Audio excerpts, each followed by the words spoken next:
Hi, എല്ലാവർക്കും നമസ്കാരം കേട്ടോ. എല്ലാവരും സുഖമായിട്ടിരിക്കുന്നു എന്ന് വിചാരിക്കുന്നത്. പെരുന്നാളൊക്കെ എല്ലാവരും അടിച്ചു പൊളിച്ചു ഹാപ്പി ആയിട്ടിരിക്കുന്നത് എന്നൊക്കെ വിചാരിക്കുന്നത്. ഞാൻ കുറച്ച് ദിവസമായിട്ട് വീഡിയോ ചെയ്യുന്ന കാര്യത്തിൽ കുറച്ച് പുറകോട്ടാണ്. ഇനി അങ്ങനെയൊന്നും ഉണ്ടാവില്ല, ഇൻഷാ അല്ലാഹ്. കൂടുതൽ ഊർജ്ജസ്വലതയോടുകൂടി, അങ്ങനെ വലിയ വലിയ വാക്കൊന്നും പറയാനൊന്നും അറിയില്ല കേട്ടോ. ഇന്ന് ഒരു പുട്ടച്ചായൻ്റെ തള്ളുകഥകളും പുട്ടച്ചായൻ്റെ സന്തോഷത്തിൻ്റെ വിശേഷങ്ങളൊക്കെയാണ് പറയുന്നത്. ഞാൻ ഇന്നലെ ഒരു വീഡിയോ ഉണ്ട്. പുട്ടച്ചായന് ഭയങ്കര സന്തോഷം. പുട്ടച്ചായനെ നിങ്ങളെല്ലാവരും അറിയോ എന്ന് എനിക്കറിയില്ല. ഞാൻ കുറച്ച് ദിവസമായിട്ട് പുട്ടച്ചായനെ ഇങ്ങനെ നോക്കിക്കൊണ്ടിരിക്കുക. ചില കാര്യങ്ങൾ പറയുമ്പോൾ ആൾക്ക് ഭയങ്കര സന്തോഷം. അപ്പോൾ ഇന്നലെ ഞാൻ കണ്ട വീഡിയോയിൽ ഇദ്ദേഹത്തിന് സന്തോഷം വരാനുണ്ടായ കാരണം എന്താണെന്ന് വെച്ചാൽ, നമ്മുടെ അനിൽ മുഹമ്മദ് സാറില്ല, ഞാൻ കുറേ കാലമായിട്ട് ഇദ്ദേഹത്തിൻ്റെ വീഡിയോ കാണുന്ന ഒരാളാണ് കേട്ടോ. കാരണം എനിക്ക് അറിവുള്ള ആൾക്കാർ സംസാരിക്കുന്ന കേൾക്കാൻ ഭയങ്കര ഇഷ്ടമാണ്. എന്തെങ്കിലും ആയി തോന്നി വിളിച്ച് പറയുന്ന ആൾക്കാർ പറയുന്നത് കേട്ടുകൊണ്ടിരുന്ന് വെറുതെ നമ്മളെ സമയം കളയുന്നതിലും നല്ലത് അറിവുള്ള ആൾക്കാർ രണ്ടക്ഷരം പറഞ്ഞാൽ അത് ഒന്ന് കേട്ടിരുന്നാൽ നമുക്ക് എവിടെയെങ്കിലും എന്തെങ്കിലും ഉപകാരപ്പെടും. ഒന്നുമില്ല, നമുക്ക് അതിൻ്റെ അകത്തുനിന്ന് എന്തെങ്കിലും ഒരു നമുക്കറിയാത്ത കാര്യങ്ങൾ കിട്ടും. അപ്പം അതുകൊണ്ട് എത്രയോ വർഷങ്ങളായിട്ട് ഞാൻ സാറിൻ്റെ വീഡിയോ കണ്ടുകൊണ്ടിരിക്കുന്ന ഒരാളാണ്.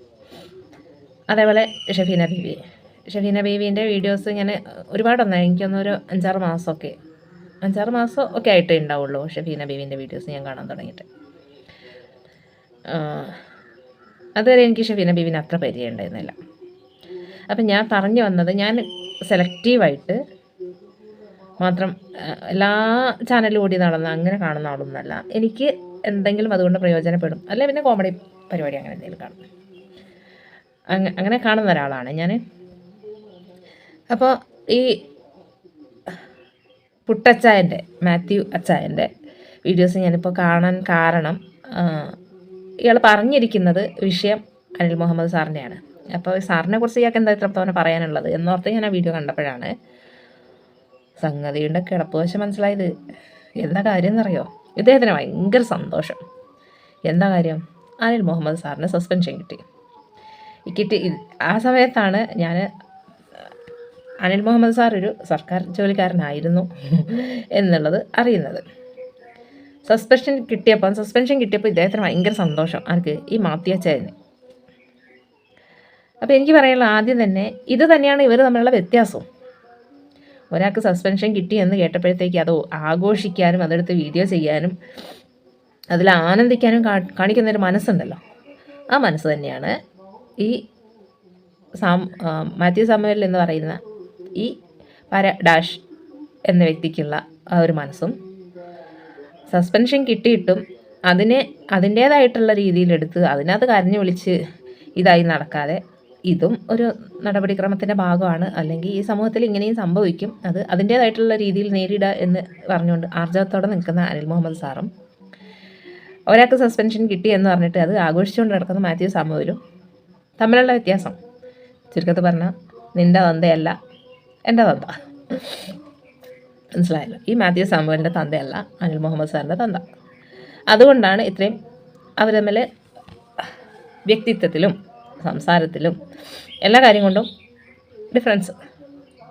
പിന്നെ വേറൊരു കാര്യം ഈ അച്ചായനോട് പറയാനുള്ളത്, ഈ അനിൽ മുഹമ്മദ് സാറിനെ സസ്പെൻഡ് ചെയ്തത് എന്തിനാണെന്നറിയോ? സംഗതി ശരിയാണ്, നിങ്ങൾ പറഞ്ഞ പോലെ നിങ്ങളുടെ ഭാഷയിൽ ഒരു പക്ഷേ ജിഹാദായിരിക്കും, പക്ഷെ അദ്ദേഹം പറഞ്ഞത് അദ്ദേഹത്തിൻ്റെ നിലപാടാണ്. അതിനാണ് അദ്ദേഹത്തിനെ സസ്പെൻഡ് ചെയ്തത്, അല്ലാതെ പുട്ടുകെട്ട് തിന്നതിനല്ല. പിന്നെയോ അഴിമതി നടത്തിയതിനോ കൈക്കൂലി വാങ്ങിയതിനോ ചാരപ്രവൃത്തി നടത്തിയതിനോ ഒന്നുമല്ല, നിലപാട് പറഞ്ഞേനോ. ഈ ഒരു സസ്പെൻഷൻ അനിൽ മുഹമ്മദ് സാറിന് മാത്രം ബാധകമുള്ള കാര്യമാണോ?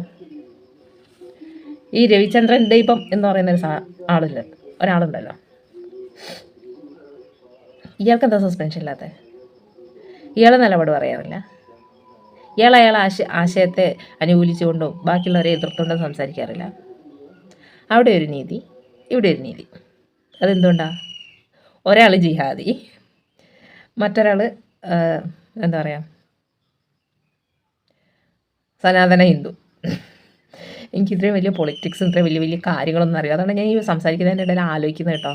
സത്യം പറഞ്ഞാൽ എനിക്ക് ഹിന്ദു, മുസ്ലിം, ക്രിസ്ത്യൻ നമ്മളെല്ലാവരും സഹോദരങ്ങൾ എന്നേ അറിയുള്ളൂ. ഇപ്പോഴാണ് ഞാൻ ഈ സനാതന ധർമ്മം, ജിഹാദ്, കാസ ഇതൊക്കെ എന്താണെന്ന് മനസ്സിലാക്കി വരുന്നത്. വഴിയെ നമ്മൾ കുറച്ചും കൂടെ എന്തായിക്കോളും, പെർഫെക്റ്റ് ആയിക്കോളും. കാരണം നമ്മൾ സ്വന്തം കാര്യം മാത്രം നോക്കി, സ്വന്തത്തിൻ്റെ ചുറ്റുവട്ടവും മാത്രം നോക്കി ജീവിച്ചിരുന്ന ആൾക്കാരാണ്. കഴിവിൻ്റെ പരമാവധി മറ്റുള്ളവരുടെ കാര്യത്തിൽ ഇടപെടാണ്ടിരിക്കുകയും നമ്മളെ കൊണ്ട് എന്തെങ്കിലും സഹായം ചെയ്തു കൊടുക്കാൻ പറ്റുകയാണെങ്കിൽ അത് ചെയ്തു കൊടുക്കുകയും ചെയ്തിട്ട് അങ്ങനെ ജീവിച്ചു പോരുന്ന ഒരാളാണ് ഞാൻ. അതുകൊണ്ട് തന്നെ സത്യം പറഞ്ഞാൽ എനിക്ക് വലിയ വലിയ കാര്യങ്ങളുടെ അഭിപ്രായം പറയാൻ ഒക്കെ പേടിയാണ്.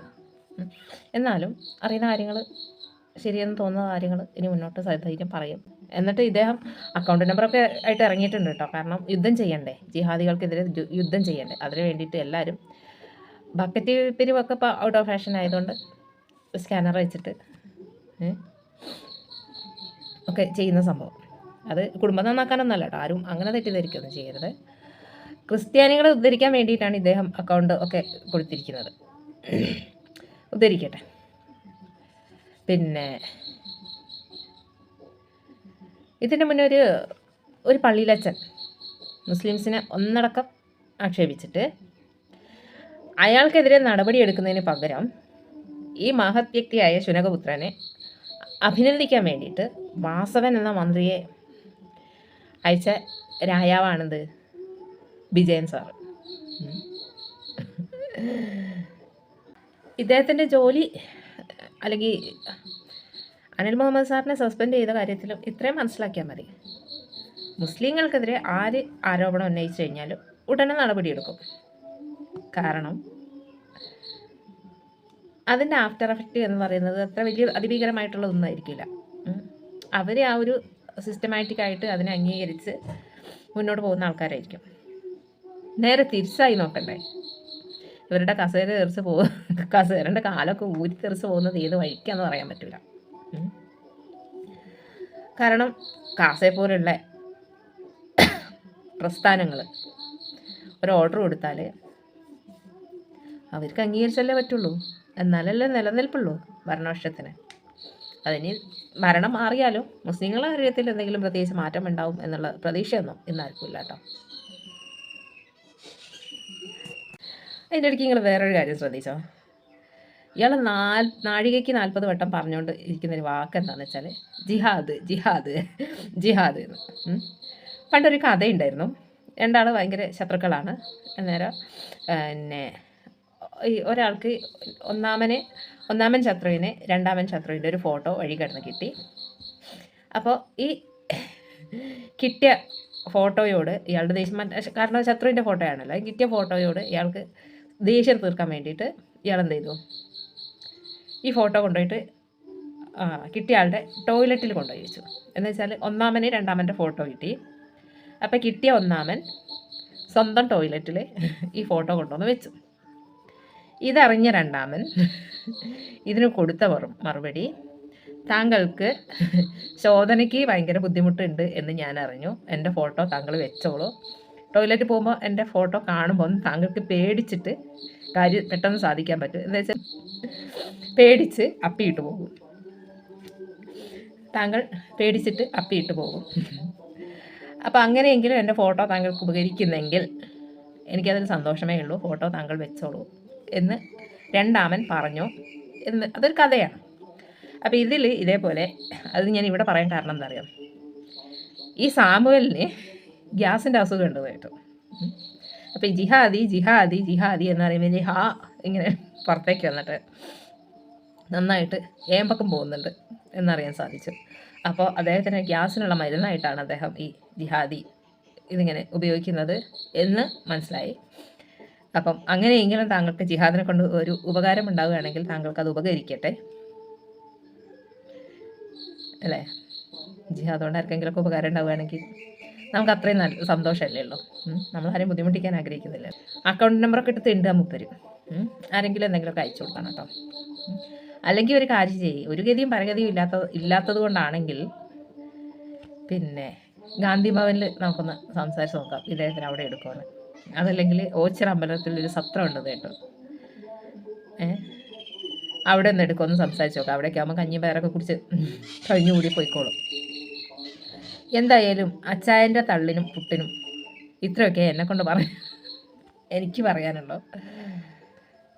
അതെ, നമ്മൾ പോലും അറിയാതെ അധോലോകമായിക്കൊണ്ടിരിക്കുന്നു എന്ന് പറഞ്ഞ പോലെ ഞാൻ പോലും അറിയാതെ ഞാൻ എന്തോ വലിയ വലിയ പ്രസ്ഥാനം ആയി മാറിക്കൊണ്ടിരിക്കുകയാണ്. എൻ്റെ കയ്യിൽ ഒതുങ്ങുന്ന വിഷയങ്ങളൊന്നും ആയിരുന്നില്ല ഇതൊന്നും. എന്നാൽ പോലും ഇങ്ങനെയൊക്കെ കേൾക്കുമ്പോൾ നമ്മളെപ്പോലെയുള്ള സാധാരണക്കാർക്ക് പോലും ഇതിനകത്ത് എന്തെങ്കിലും രണ്ട് വാക്ക് പറയണം എന്ന് തോന്നുന്നുണ്ടെങ്കിൽ ആ തോന്നിക്കുന്നത് അത് അവരുടെ മിടുക്കല്ലേ. പിന്നെ നമ്മളെ മിണ്ടാണ്ടിരുന്നാൽ എങ്ങനെയാണ്? അപ്പോൾ ഇത്രയൊക്കെ പറയാനുള്ള വീഡിയോ ഒരുപാട് ലെങ്തി ആയി എന്ന് തോന്നുന്നുണ്ട്. എന്തായാലും എല്ലാവരും വീഡിയോ കണ്ട് ചാനൽ സപ്പോർട്ട് ചെയ്യുക, വീഡിയോ ലൈക്ക് ചെയ്യുക, കമൻറ്റ് ചെയ്യാൻ മറക്കരുത് ആരും. അപ്പോൾ എല്ലാവർക്കും വീണ്ടും ടാറ്റാ.